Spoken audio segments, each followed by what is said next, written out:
You want the truth. Nobody cares about your potential. Potential means nothing. The world only respects results. You can be depressed, traumatized, heartbroken, broke, physically destroyed, mentally exhausted, and life will still keep moving like you never existed. That's the brutal part. The clock does not care. The bills do not care. Hunger does not care. Pain does not care.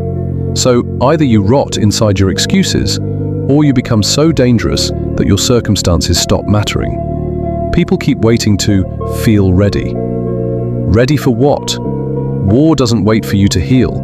Life doesn't wait for your confidence. And success does not knock politely on weak people's doors. You take it, violently, relentlessly, without asking for permission. Because the second you decide, I want this, something wakes up inside you.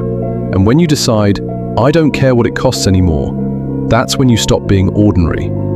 See, most people break after pain. A few become addicted to surviving it. That's the difference. Anybody can smile when life is soft. Anybody can talk big when their stomach is full and their heart is untouched.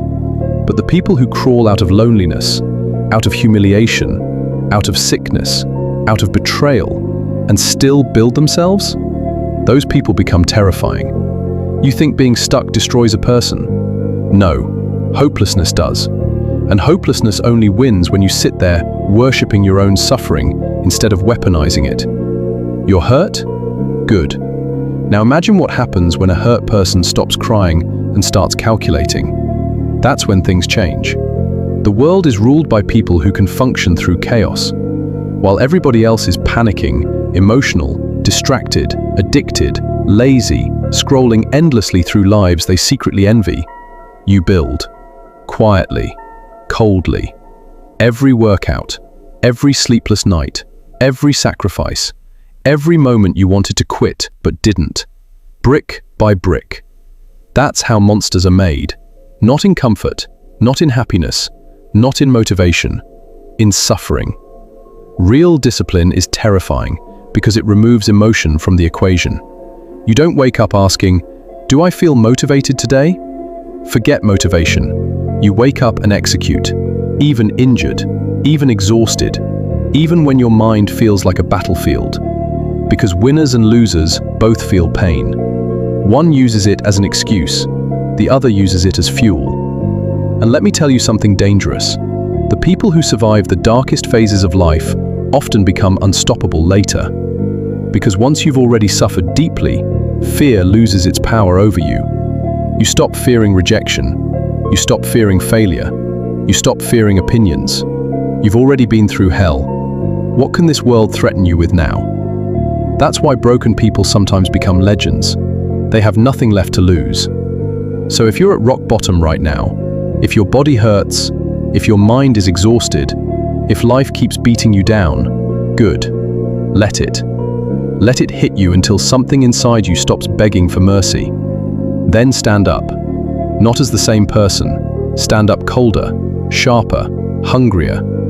The version of you that survives this stage of life will be a problem for the world. And the scariest part? Nobody sees it coming while you're suffering. They only notice when it's too late to catch up. Potential is cheap. Everybody has potential. The cemetery is full of people who could have been great. The world does not reward potential. It rewards execution. You can be exhausted, physically broken, mentally unstable, abandoned, lonely as hell, and life will still continue moving without slowing down for you. That's reality. Cold, unfair, unapologetic. And maybe that angers you. Good. Anger is useful when it stops becoming noise and starts becoming direction. See, most people destroy themselves long before life ever gets the chance to. Not because they're weak physically, because they surrender mentally. They sit in pain too long. Start identifying with it. Start introducing themselves through it.